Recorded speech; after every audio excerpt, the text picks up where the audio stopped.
Well, there you have it. We have no plan. Gasoline prices are soaring across the country. President Biden says he does not have answers, despite the fact that he reversed energy policy when he first walked into office, which sent prices higher. The national average for a gallon of gasoline is $3.38 a gallon this morning. Regular unleaded reached $7.59 at one gas station in Gorda, California, that we know of, according to reports. Joining me right now is the Alaska Senator Dan Sullivan. He is also a member of the Commerce, Science, and Transportation Committee. And, Senator, it's good to have you today. Thanks very much for being here. Your thoughts on this Good morning, and assess the impact on your constituents there in Alaska. Well, look, the president said there's no short-term plan, but there's no long-term plan. You've mentioned it from day one of this administration. They've been focused on actually killing American energy and American energy jobs, and they're doing that through restricting production, strong-arming financial institutions not to invest in American energy, killing pipelines.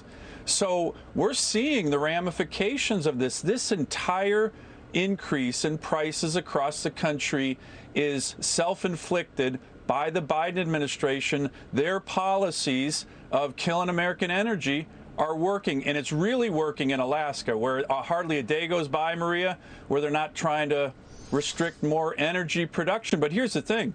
Winter is coming. Winter is coming, and we're going to see higher prices, and this is going to hurt all American families, working families in particular. So it's a disastrous policy that is self-inflicted in terms of a wound to the American people, fully caused by the Biden administration.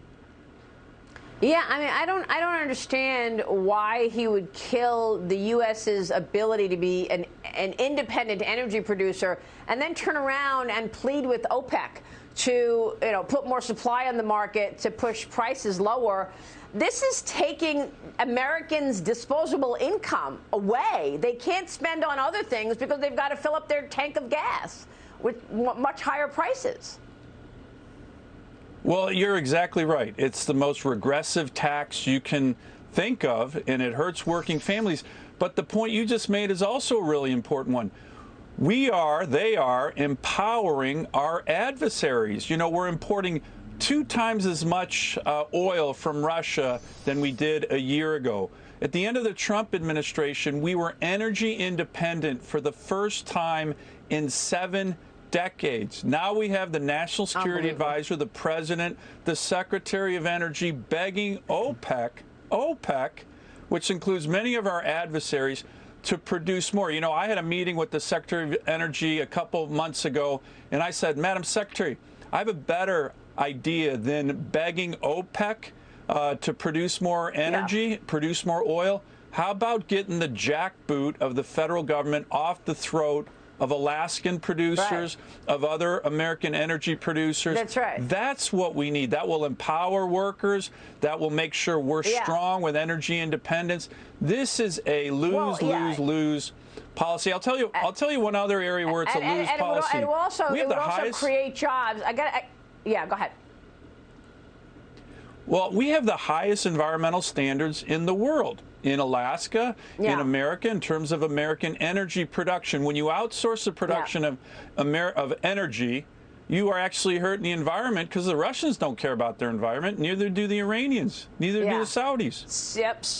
Well, I was just going to say, but we're running out of time, Senator, is as he's empowering our adversaries are rising. We know what China is doing, the CCP going into Hong Kong and throwing freedom fighters in jail, laying down its laws, stealing intellectual property. Now the world is watching Taiwan. Also last night, Biden vowed to protect Taiwan if the CCP attacks Taiwan. No secret that the CCP wants to reunify Taiwan. Real quick on that, do you expect China to invade Taiwan? Well, look, I think it's important. The Taiwan issue is a critical issue for the 21st century between dictatorship and freedom.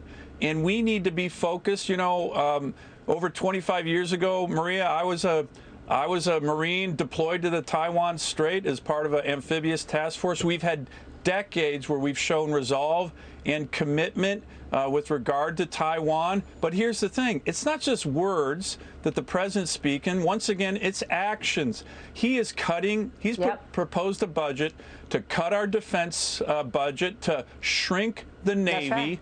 This is what matters most in terms of deterrence, having a strong military. And when you put forward a budget that's going to cut readiness, which is what he's doing, that invites aggression. Yeah, unfortunately, it certainly does. Senator, thanks very much for your service. Semper Fi to you. We appreciate you today and all you've done. Senator Dan Sullivan. We'll be right back.